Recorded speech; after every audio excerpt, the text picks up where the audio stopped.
In this video, I'll be explaining the world record real-time A-button challenge run of the star Wall Kicks Will Work performed by Billy Warr. This star starts with him dive recovering and then frame walking up the slope leading to Tuxie.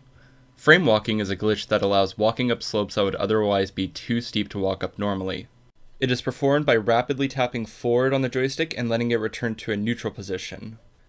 This allows you to climb up practically any slope as long as it isn't classified as a slippery slope. The more steep a slope is, however, the more precise you need to be with your inputs.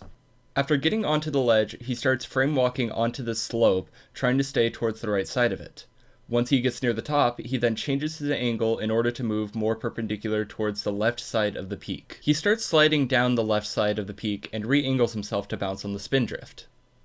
Since this strategy doesn't use the A button, as opposed to the much easier half A button strategy, Mario will fall with the full negative 12.5 speed instead of the much easier negative 9.375 speed. As you can see, this falling speed is too fast to obtain the star with the amount of horizontal speed you naturally get.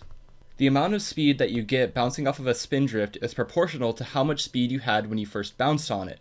However, any movement of the joystick will result in it quickly going down to its intended cap. This means that the initial angle that you had when bouncing on the spindrift is extremely important and steering should be minimized.